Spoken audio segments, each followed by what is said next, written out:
금요일 저녁 주님 전에 나와 주님을 찬양하며 나아갑니다. 하나님, 우리의 심령 가운데 정결한 마음을 허락하여 주시옵소서. 오늘 말씀 가운데 주님 말씀하시면 아멘으로 화답하며 그 말씀 가운데 하나님의 백성다운 삶 살아갈 수 있도록 힘과 은혜를 더하여 주시옵소서. 오늘도 은혜 주실 것을 기대하오며 우리를 구원하신 예수님의 이름으로 기도하옵나이다. 아멘. 함께 보실 하나님의 말씀은 여호수아서 5장 10절부터 15절까지의 말씀입니다. 우리 구약성경 325페이지 쯤에 있습니다. 여호수아서 5장 10절부터 15절까지 우리 한 절씩 교독하도록 하겠습니다. 여호수아서 5장 10절부터 15절까지 말씀 한 절씩 교독하겠습니다. 제가 먼저 10절 말씀 봉독해 올리겠습니다. 또 이스라엘 자손들이 길갈에 진쳤고 그달 14일 저녁에는 여리고 평지에서 유월절을 지켰으며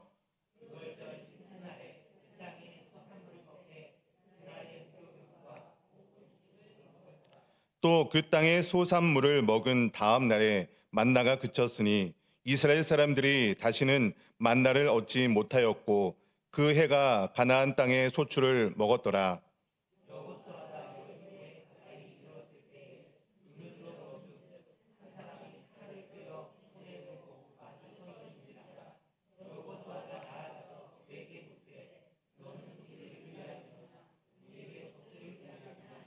그가 이르되 아니라 나는 여호와의 군대 대장으로 지금 왔느니라 하는지라. 여호수아가 얼굴을 땅에 대고 엎드려 절하고 그에게 이르되 내 주여 종에게 무슨 말씀을 하려 하시나이까. 여호와의 군대 대장이 여호수아에게 이르되 내 발에서 신을 벗으라. 내가 선 곳은 거룩하니라 하니 여호수아가 그대로 행하니라. 아멘. 저는 오늘 이해되지 않을 때 순종하라라는 말씀으로 하나님 말씀 전하도록 하겠습니다.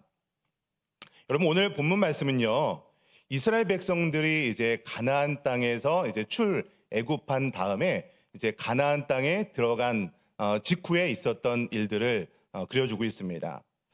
하나님께서 요단강을 이렇게 마르게 하셨죠. 그래서 이스라엘 백성들이 가나안 땅을 굉장히 기적적으로 건너게 되었습니다. 그런데 이제 이스라엘 백성들은요, 이제 그 가나안 땅은요, 자신들이 정복해야 될 그런 땅이었습니다. 여러분, 그런데 적진에 들어온 이후에 직후에 이제 해야 될 것은 어떻게 보면은 우리가 차지해야 될 땅이기 때문에 그들과 싸워야 될 전쟁 준비를 해야 될 것 같습니다. 그런데 이스라엘 백성들은요, 하나님의 명령에 이해되지 않는 그런 명령을 행하셨는데 그게 바로 할례의 명령이었어요. 오늘 본문 조금 앞에 있었던 내용인데요. 그 하나님께서 적진에 들어간 다음에 할례를 행하라 라고 한 그 하나님의 명령에 순종을 합니다. 그리고 오늘 본문에서 그 할례를 행하고 나서 또 다른 명령을 주셨는데 그 명령이 무엇이냐면 오늘 10절 말씀 다시 한번 읽어볼까요? 우리 본문 5장 10절 말씀 같이 한번 읽어보겠습니다. 시작. 또 이스라엘 자손들이 길갈에 진쳤고 그달 14일 저녁에는 여리고 평지에서 유월절을 지켰으며. 여러분, 여리고 평지에서 뭐를 지켰다고 말씀하고 있죠? 네, 유월절을 지켰다고 얘기하고 있어요. 여러분, 그 지금 적진에 들어왔습니다. 그 전에 할례를 행했어요. 이제 상처가 아물 그런 시기가 되었는데 이제 다시 한번 어떤 전쟁 준비를 하라고 하는 것이 아니라 하나님께서는요, 유월절을 지키라라고 말씀하고 있다는 거예요. 어떻게 보면 우리의 상식선으로 볼 때는 도무지 이해가 되지 않는 말씀을 하나님께서는 이스라엘 백성들에게 명령하고 있는 거예요. 여러분, 그렇다면 하나님께서는 왜 이렇게 적진에 들어오기 전에 그 요단강 건너기 전에 이런 명령을 다 끝내고 이제 적진에 들어가면 싸우기만 하면 될 것 같은데 왜 굳이 하나님께서는 요단강을 건넌 다음에 이런 명령을 하고 계실까요? 여러분, 이것을 알기 위해서는요, 우리가 유월절이 언제 어떻게 시작되는지를 알아야 할 것 같습니다. 여러분, 이스라엘 백성들이 이제 원래는 가나안 땅에 들어가기 전에 애굽에서 종살이를 했습니다. 430년 동안 애굽에서 종살이를 했어요. 우리 저 방송실에서 그 히터를 좀 꺼주시면 좋을 것 같습니다. 오늘 날씨가 조금 이 본당 날씨가 조금 푸근한 것 같아요. 예, 또 저녁 시간이다 보니까 이게 좀 정신이 혼미해지는 분들이 위에서 보면 다 보입니다. 네, 이스라엘 백성들이요 가나안 땅에 들어가기 전에 애굽 땅에서 몇 년 동안 종살이를 했다고요? 네, 제가 이제 질문을 막 해야겠어요. 예, 주고받고 해야 또 이런 피드백이 될 것 같습니다. 애굽에서 이스라엘 백성들이요 430년 동안 종살이를 했어요. 여러분 그런데 아이러니한 게 뭐냐면 애굽 땅에서 종살이를 하면 이제 고난을 받는 거잖아요. 그럼 힘들어야 되는데 하나님께서는요 이스라엘 백성들이 애굽 땅에서 엄청 큰 민족으로 성장하게 해주셨다는 거예요. 430년 동안 있었던 일이죠. 여러분 그런데 430년이 지난 다음에 이스라엘 백성들의 지도자 모세를 세워주십니다. 그래서 모세를 통해서 이제는 애굽에서 출애굽 시켜주는 역사를 일어나는 거죠. 여러분 그런데 이스라엘 백성들이 애굽에서 종살이를 했다면 애굽 왕 바로의 입장에서는 이스라엘 백성들이 굉장히 필요한 존재였겠죠. 남녀노소까지 합치면 인구가 한 200만 명 정도가 되는 거거든요. 예. 그러니까 200만 명 정도의 노동력이 한 번에 빠져나간다면 애굽에 엄청난 타격이 입겠죠. 그래서 바로는요 그것을 금방 허락하지 않는 거죠. 하나님께서 명령하셨지만 애굽 왕 바로가 허락하지 않자 하나님께서 애굽에게 뭐를 내렸죠, 여러분? 10가지 재앙을 내려주셨습니다. 10가지 재앙 뭔지 한번 해볼까요? 네, 마지막 재앙이 뭐였냐면 장자의 죽음이었어요. 왜냐하면 왜 10번까지 갔냐면 그동안 이스라엘 백성들이 출애굽 시켜줄라라고 얘기했을 때 바로가 그래 가도 된다라고 얘기했으면 10번째 재앙까지 안 갔을 수도 있겠지만 바로가 안 보내주는 거예요. 그래서 겨우 10번째 재앙까지 갔는데 10번째 재앙이 바로 장자의 죽음이었죠. 여러분 그런데 그 10번째 재앙인 장자의 죽음은 그 애굽에 있는 모든 첫 번째 난 사람들을 뭐 동물이건 뭐든 상관없이 다 죽게 되는 그런 재앙이었죠. 그러나 한 가지 그 재앙에서 벗어날 수 있는 유일한 방법이 있는데 그것이 무엇이냐면 유월절 어린 양을 잡아서 운설주와 임방에 어린 양의 피를 바르는 그 집은 그 재앙에서 벗어나게 넘어가게 한다는 거죠. 여러분 그래서 유월절이라고 하는데 그게 너물유 그다음에 뭐죠? 우리 너물월 그래서 유월 영어로 하면 패스오버라고 하는 거죠. 그래서 그 재앙이 그 문설주와 임방의 어린 양의 피를 바른 그 집만 넘어가게 되는 거예요. 그래서 이스라엘 백성들에게는 그 모든 재앙이 넘어갔지만 그 나머지 애굽 왕 바로를 포함해서 모든 그 사람들에게는 이 10번째 재앙이 적용되었던 거예요. 여러분 그래서 애굽 왕 바로가요 그것을 경험하자마자 이제 포기하고 나서 이스라엘 백성들을 그래 가도 좋다라고 허락을 하게 됩니다. 여러분 이스라엘 백성들은요 그때를 놓치지 않고 긴급하게 막 도망쳤던 거예요. 여러분 그래서 하나님께서는요 애굽 왕 바로가 이스라엘의 종되었던 이스라엘 백성들을 놓아준 것을 기념하기 위해서 이것을 유월절이라고 하면서 그것을 지키게 했던 것이죠. 그래서 하나님께서 종되었던 이스라엘 백성들을 구원해 준 절기가 바로 이 유월절이고 우리 날짜로 치면은 1월 14일이라고 기억하시면 좋을 것 같습니다. 여러분 그런데 이 유월절은요 1월 14일 유월절 하루만 지내고 끝나는 것이 아니라 그 다음 날부터 일주일 동안 또 하나의 절기를 지키는데 그 절기가 바로 무교절이라고 합니다. 그래서 날짜로 하면은 1월 15일부터 21일까지 그 절기를 지키는데 이 무교절 절기에는 말 그대로 누룩을 넣지 않는 빵을 먹는 절기입니다. 그래서 애굽에서 이제 애굽 왕 바로가 이제 마음이 변하기 전에 이제 허락을 했잖아요. 그러니까 빨리 긴급하게 탈출을 해야 되는 거예요. 여러분 그래서 이 빵을 만드는데 언제 누룩을 넣고 뭐 그럴 시간이 없는 거예요. 여러분 그래서 이 무교절 음식을 먹을 때는요 굉장히 특이한 그런 방법으로 무교절 음식을 먹습니다. 어떻게 먹냐면 허리띠를 이제 우리 이제 외출할 때 보면 여러분 이제 외투도 입고 막 하잖아요. 그러니까 그런 모습이라고 생각하시면 됩니다. 이제 허리띠를 이제 메고요, 이제 신발을 신고요, 이제 지팡이를 잡고 그 음식을 급히 먹으라고 이야기를 하는 거예요. 여러분 그 모습을 한번 상상해 보세요. 막 허리춤 막 이렇게 막 이제 나가려고 막 허리춤을 막 이렇게 벨트 매고 막 신발 신으면서 막 빵 먹으면서 그렇게 나가는 모습을 한번 상상해 보세요. 굉장히 어색한 모습으로 그 무교절 빵을 먹는 거잖아요. 이것을 매년마다 동일한 날짜에 지키라라고 하는 것이 이 유월절 절기, 무교별 그 절기라는 거예요. 여러분 이 절기를 매년 지키다 보면 자녀들이 이 모습이 얼마나 우스꽝스러워요. 그래서 자녀들이 나중에 이것을 물어보면 이렇게 대답하라라고까지 말씀해 주시는 것이 바로 출애굽기 12장 27절에 기록이 되어 있는데요. 제가 자막을 준비했는데 한번 같이 읽어봤으면 좋겠습니다. 출애굽기 12장 27절 말씀입니다. 같이 읽겠습니다. 시작. 너희는 이르기를 이는 여호와의 유월절 제사라. 여호와께서 애굽 사람에게 재앙을 내리실 때에 애굽에 있는 이스라엘 자손의 집을 넘으사 우리의 집을 구원하셨느니라 하라 하매 백성이 머리 숙여 경배하니라.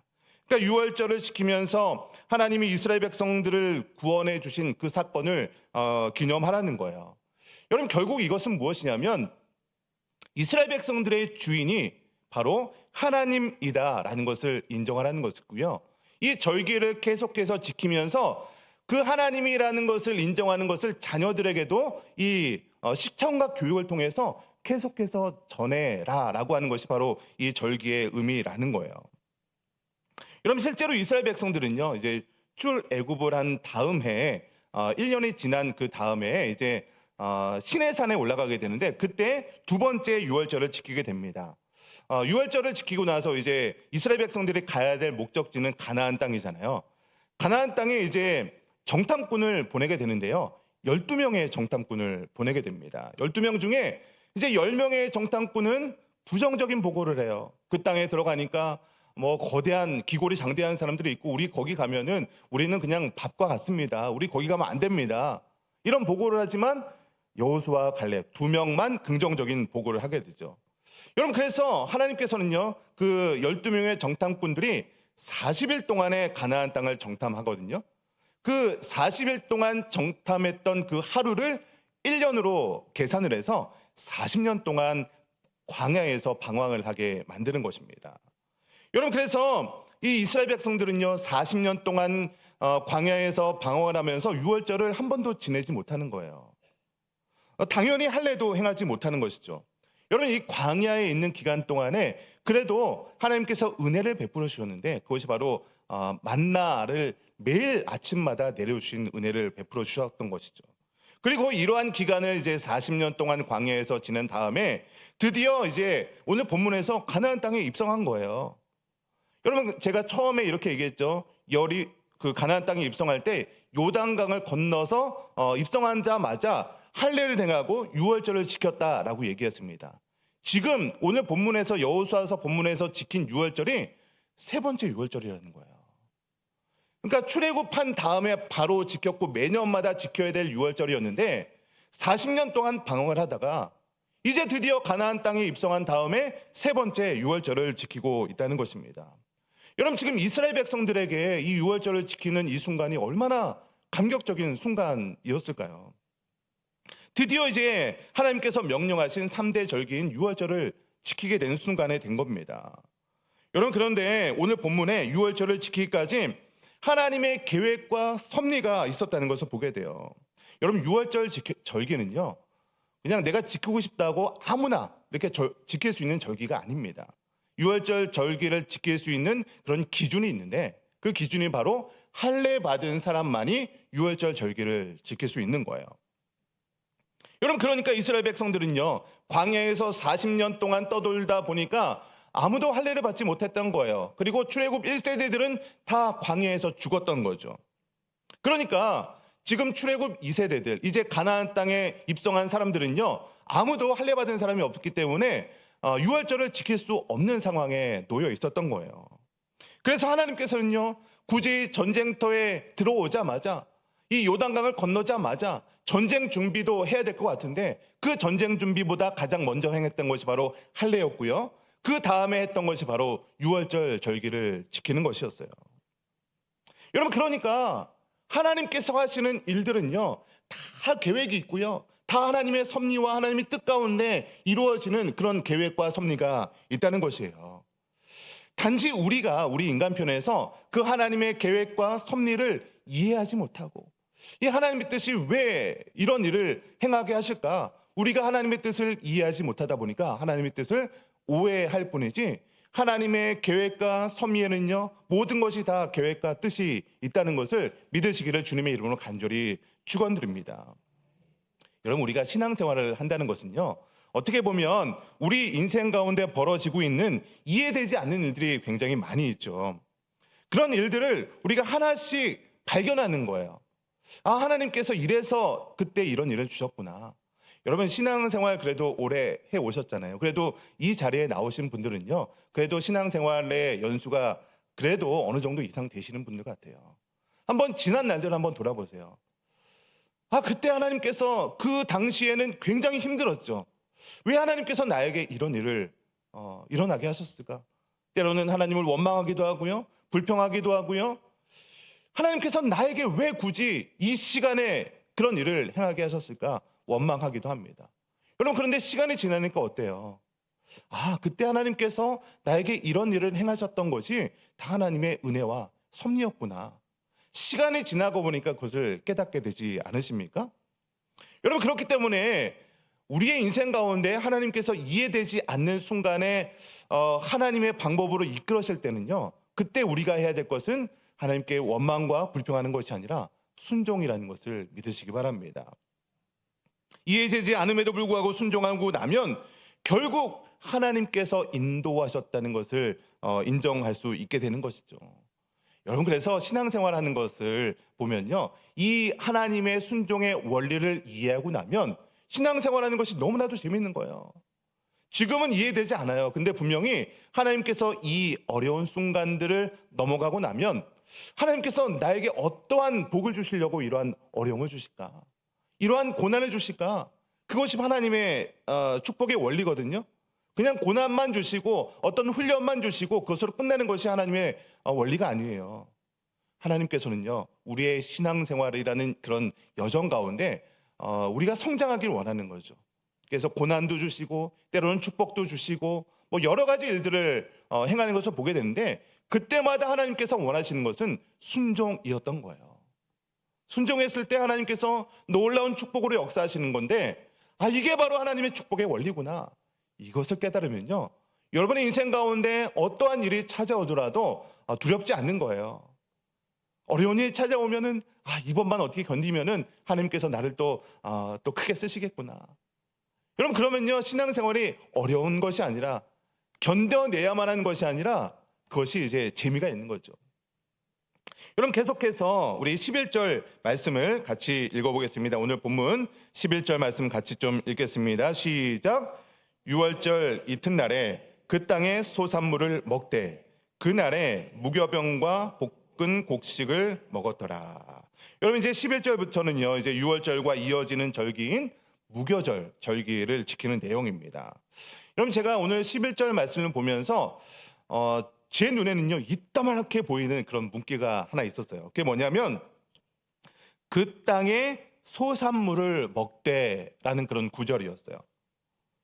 여러분, 이게 바로 하나님의 정말 기가 막힌 타이밍에 이스라엘 백성들을 가나안 땅에 입성시키신 거거든요. 왜냐하면 지금 이스라엘 백성들이 가나안 땅에 들어간 시기가 언제냐면 가나안 땅에서 이제 막 추수할 시기였던 거예요.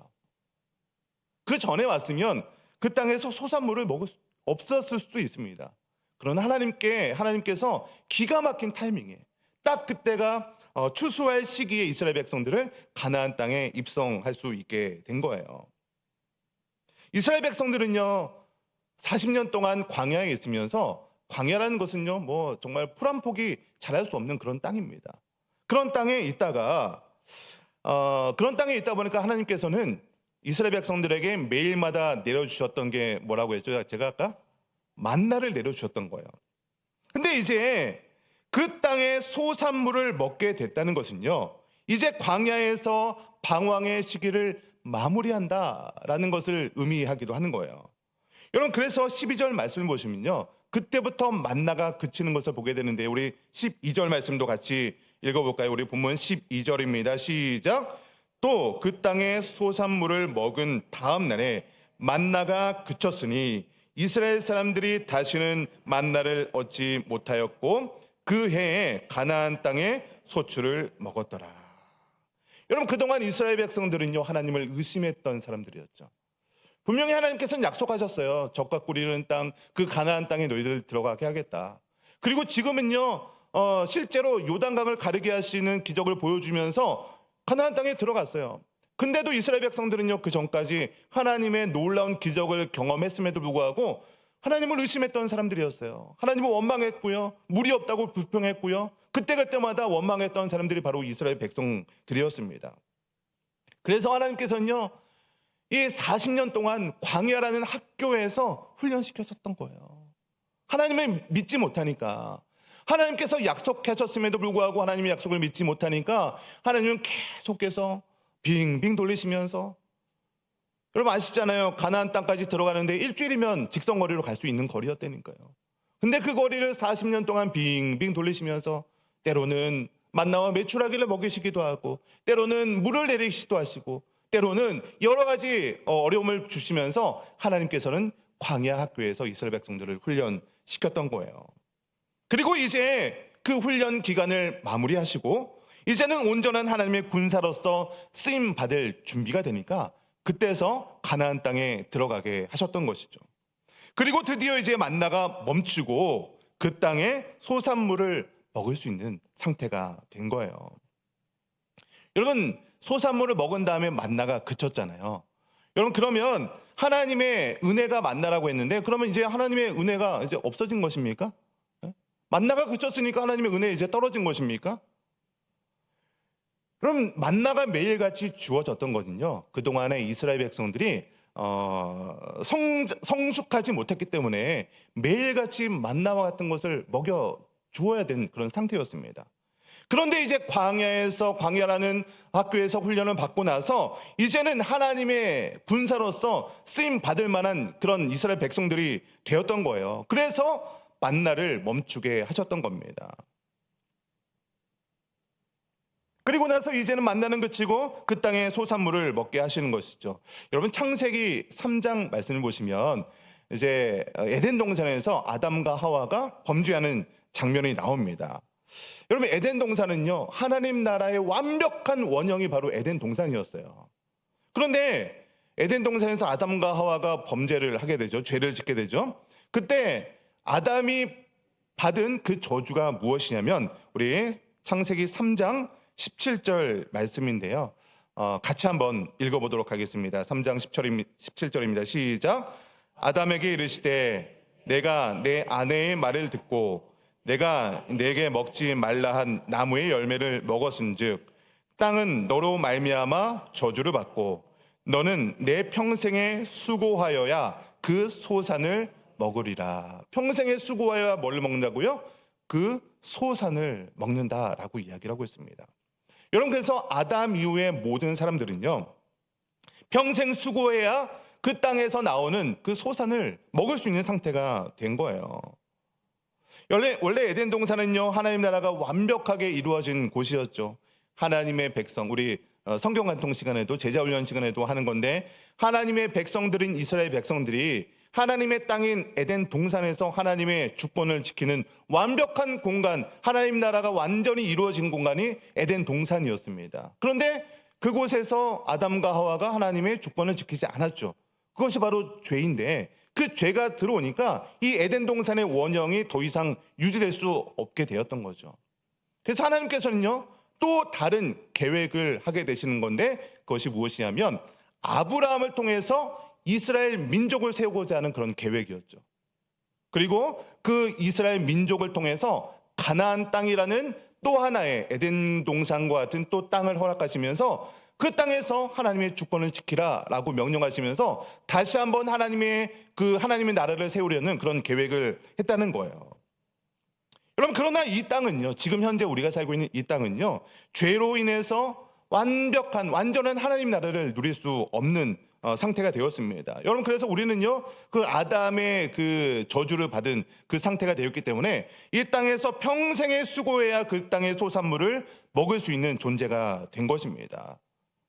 여러분, 그래서 우리는요, 예수님께서 재림하셔서 이 하나님의 나라가 완성되기 전까지는요, 이 땅에 살아가야 될 하나님의 백성들입니다.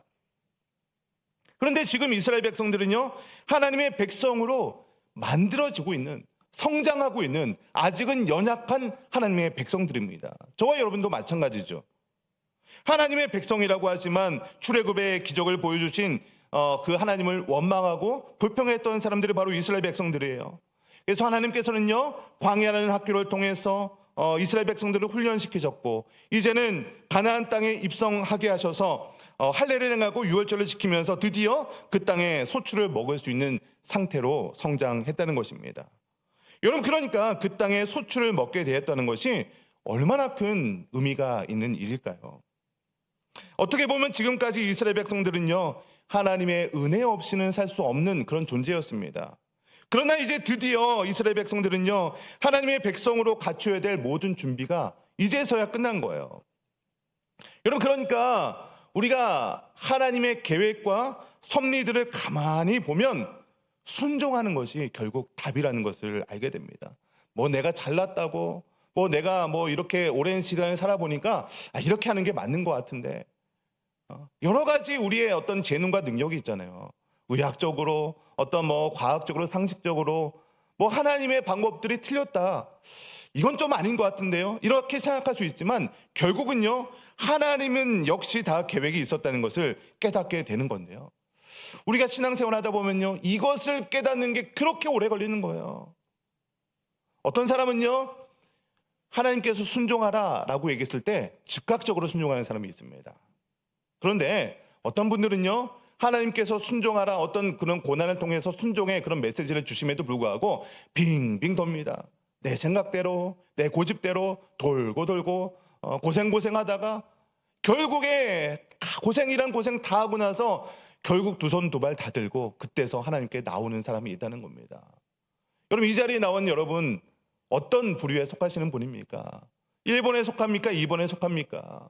저는 바라기는 이 자리에 앉아 계신 모든 분들은요, 1번에 속하시길, 하나님께서 명령하실 때 즉각적으로 순종하셔서 하나님의 놀라운 군사가 되시기를 주님의 이름으로 간절히 축원드립니다. 그럼 이제 여호수아는요, 모든 준비를 마치고 이제 여리고성을 정찰하고 있습니다. 혼자만의 시간을 갖고 있습니다. 그런데 갑자기 손에 칼을 들고 마주하고 있는 한 사람을 만나게 되는데요, 이제 하나님의 군사로서 갖춰야 될 모든 준비를 마치고 정찰을 나간 여호수아가 칼 든 사람을 만난 거예요. 우리 13절 말씀인데요, 오늘 본문 13절 말씀입니다. 같이 13절 읽겠습니다. 시작. 여호수아가 여리고에 가까이 이르렀을 때에 눈을 들어 본즉 한 사람이 칼을 빼어 손에 들고 마주 서 있는지라. 여호수아가 나아가서 그에게 묻되 너는 우리를 위하느냐 우리의 적들을 위하느냐 하니. 지금 여호수아가요, 여리고를 정탐하고 났더니 칼을 든 사람이 나타난 거예요. 그래서 그 사람에게 묻는 거예요. 당신 우리 편입니까? 아니면 적들의 편입니까? 여러분, 당연하겠죠. 지금 정찰 딱 나갔는데 칼 들고 있는 사람이 나타나니까 우리 편인지 적인지 분간을 해야 되잖아요. 근데 그 사람이 14절에서 이렇게 대답하는 거죠. 우리 14절 말씀도 한번 읽어보겠습니다. 우리 14절입니다. 시작. 그가 이르되 아니라 나는 여호와의 군대 대장으로 지금 왔느니라 하는지라.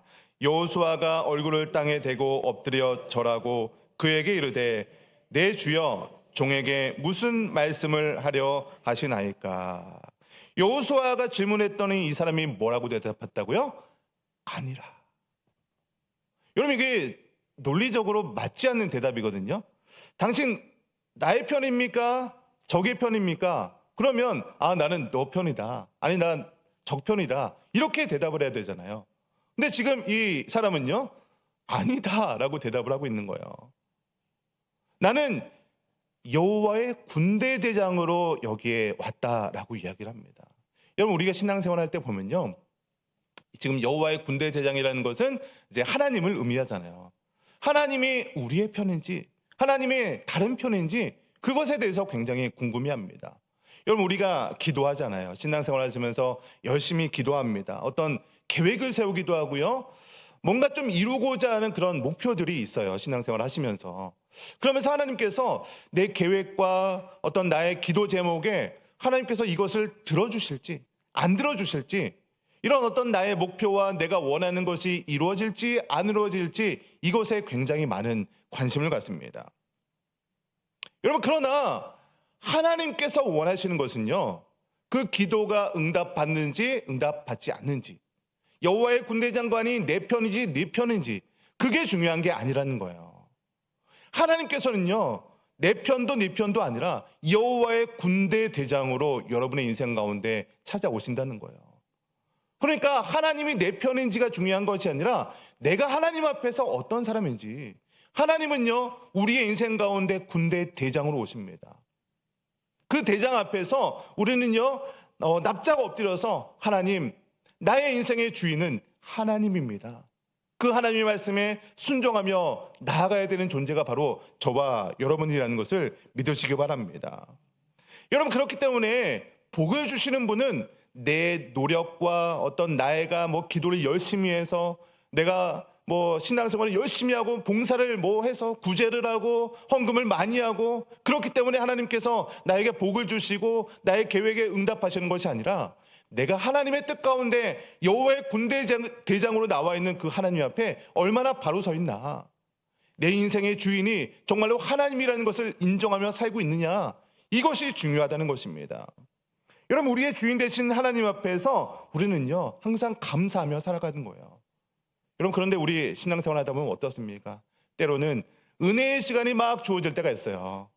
와, 하나님께서 이런 것도 허락하시네, 하나님께서 이것도, 이 기도 제목도 들어주시네, 막 은혜의 순간이 있을 때가 있어요. 그때는 어떻게 합니까? 당연히 감사하죠.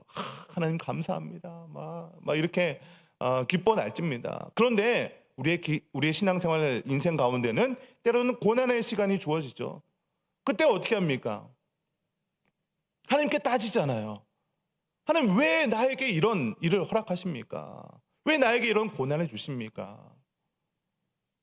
여러분, 그러나 정말로 하나님께서 원하시는 건요, 우리의 인생 가운데 은혜의 시간에도, 때로는 고난의 시간에도 그냥 그것을 나에게 묵묵히, 나에게 주신 고난이구나, 나에게 주신 복이구나 라는 것을 묵묵히 인내하면서 그저 하나님 앞에 충성된 종으로서 순종하는 것임을 믿으시기 바랍니다. 오늘 보면 15절에 마지막으로 이렇게 얘기합니다. 여호와의 군대 대장이 여호수아에게 이르되 내 발에서 신을 벗으라, 내가 선 곳은 거룩하니라 하니 여호수아가 그대로 행하니라. 군대 대장은요, 내 발에 신을 벗으라 라고 하면서 내가 선 곳은 거룩한 곳이다 라고 이야기를 하고 있습니다. 여러분, 지금 여호수아가 서 있는 그 땅이 어느 땅이죠, 여러분? 가나안 땅이잖아요. 가나안 땅은요, 지금까지 이방 백성들이 살고 있었던 땅이에요. 그냥 비어있는 땅이 아니죠. 이방 백성들이 그 땅에서 우상 숭배하면서 하나님께서 기뻐하시는 삶을 살지 못했던 그 땅이 바로 가나안 땅입니다. 여러분, 근데 여호와의 군대 대장이 뭐라고 얘기했다고요? 이 땅은 거룩한 땅이다, 그러니 내 발에 신을 벗으라 라고 이야기를 하고 있습니다. 여러분, 거룩하다라는 그 뜻은요, 히브리어로 카도시라고 이야기를 합니다. 이 카도시라는 뜻은요, 잘라내다, 그런 뜻을 함의하고 있는데요.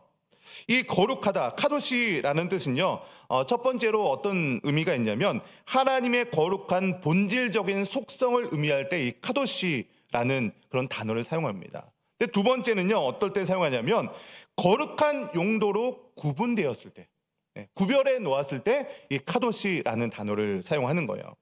그러니까 지금 가나안 땅이 현재 상태가 거룩한 상태다라고 이야기하는 것이 아니라 하나님의 거룩한 용도로 구분해 놓은 땅이 바로 이 가나안 땅이라는 거예요. 하나님께서는 여호수아에게 이방인들이 살고 있는 가나안 땅을 향해서 이 땅 지금 이방인들이 살고 있으니까 더러운 땅이다, 우상 숭배하고 있는 땅이다, 그렇게 얘기하지 않았다는 거예요. 그 땅은 이제 앞으로 거룩하게 될 땅이다. 구분된 땅이다라고 이야기하면서 네 발에 신을 벗으라라고 이야기하고 있다는 것입니다. 그리고 그 땅은요, 이제 하나님의 영광을 위해서 너희들이 정복해야 될 땅으로, 사명의 땅으로 이스라엘 백성들에게 준 땅이라는 거예요. 여러분, 저와 여러분은요, 이스라엘 백성들과 마찬가지로 바로 하나님의 자녀요, 하나님의 백성으로 저와 여러분을 세워주셨습니다. 그리고 우리가 살아가게 될 이 땅, 지금 현재 우리가 이 대한민국 이 땅도요, 얼마나 죄와 범죄와 부패와 이런 것들이 만연한 땅입니까? 뉴스를 보면요, 뭐 다 그 부정적인 그런 뉴스들만 나오잖아요. 그러나 하나님께서는요, 이 땅을 바라보시면서 거룩한 땅이다라고 이야기를 하고 있다는 것이에요. 여러분, 우리가 지금 이 땅을 바라보면 어떤 생각이 드십니까? 매년마다 뭐 경제가 어려울 것입니다. 뭐 자살률이 올라갑니다. 물가가 계속해서 올라갑니다. 그럼 부정적인 얘기들만 나오고 있잖아요. 여러분, 그래서 우리가 살고 있는 이 땅을 보면요, 정말 이 땅이 거룩한 땅일까? 이런 생각이 들게 마련입니다. 여러분, 그러나 하나님께서는요, 비록 우리가 살고 있는 이 현실의 땅이 부정적이고 어렵고 정말로 환난의 땅인 것처럼 보이지만, 하나님께서는요, 이 땅을 통해서 우리에게 사명의 땅으로 주신 그 땅인 줄 믿으시기 바랍니다. 그래서 이스라엘 백성들에게 할례를 행하고 유월절을 지키면서 그 땅의 소산물을 먹게 하셨던 것처럼 저와 여러분에게도요, 동일한 그런 사명을 주시는 거예요. 여러분, 이 땅은요, 이스라엘 백성들이 가나안 땅을 그 거룩한 땅이라고 구별되었던 것처럼 저와 여러분에게 이 대한민국의 이 땅, 특별히 우리 부천, 여러분이 살고 있는 그 영역은요, 하나님께서 거룩한 땅으로 주신 그 땅이라는 것을 믿으시기 바랍니다. 여러분에게 하나님께서 주신 그 거룩한 땅이 어디이십니까? 먼저는 여러분의 가정이 하나님께서 여러분에게 주신 거룩한 땅입니다. 그리고 여러분이 그 거주하고 있는 그런 삶의 영역들이 있잖아요. 사업을 하시면 그 사업장이 바로 여러분에게 주신 거룩한 땅입니다. 회사를 다니시면요, 그 회사가 바로 여러분에게 주신 거룩한 땅입니다. 학교를 다니면요, 그 학교가 여러분에게 주신 거룩한 땅이라는 거예요. 근데 그 땅은 어때요? 현재의 모습은 희망이 없어 보이죠? 너무나도 어려운 그런 현실의 모습을 바라보게 된다는 거예요. 여러분, 그러나 하나님께서 그 땅을 거룩하다고 하신 것은 그 땅의 지금 현재의 모습이 거룩하기 때문이 아니라 우리를 통해서 그 땅을 거룩하게 구별된 땅이기 때문에 그 땅을 거룩하다라고 말씀하고 있는 것입니다. 여러분, 우리 교회도 마찬가지죠. 여러분에게 주신 땅, 가정과 그런 직장과 우리 계속 기도하죠. 사업장과 여러분에게 주신 그 구역들, 또 전도회, 우리 천산중앙교회, 지금의 모습은요, 어떻게 보면 거룩하지 않을 수 있어요. 여러분, 그러나 하나님께서는요, 이 마지막 때에 우리 가정을, 또 우리 교회를, 여러분의 구역을 거룩한 땅으로 구별하셨다는 거예요. 그리고 우리들에게 그 땅을 거룩하게 정복해야 될 사명으로 주신 땅이 바로 여러분에게 주신 그 거룩한 땅인 줄 믿으시기 바랍니다. 여러분, 그러니까 우리가 어떤 사명을 감당해야 되겠습니까? 그저 지금 우리에게 주어진 땅이 거룩하지 않다고, 현실이 막막하다고, 현실이 암울하다고 해서 그냥 뭐 하나님 뭐 이것도 안 될 거야, 이렇게 내버려두는 그 땅이 아니라, 하나님께서 우리들을, 이스라엘 백성들을 광야에서 훈련시키고 이제 그 땅의 소출을 먹게 될 수 있는 그런 믿음의 사람으로 성장시켰던 것처럼, 하나님께서는요, 저와 여러분들이 이 광야라는 훈련 학교를 통해서 여러 가지 성장의 과정을 통해서 하나님의 여호와의 군대로서 그 땅을 거룩하게 만들 수 있는 그런 군대로 만드시기를 원하시는 것을 믿으시기 바랍니다. 2024년도가 이제 여러분에게 주신 그 거룩한 땅을 경작해야 될 그런 때인 줄 믿습니다. 비록 우리의 현실은 어떻게 보일지 모르겠지만 하나님께서 구별하신 땅입니다. 그 땅은 거룩한 땅입니다.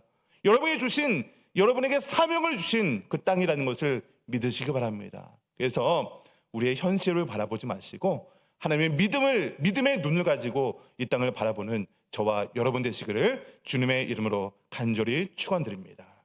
우리 같이 좀 찬양했으면 좋겠는데요.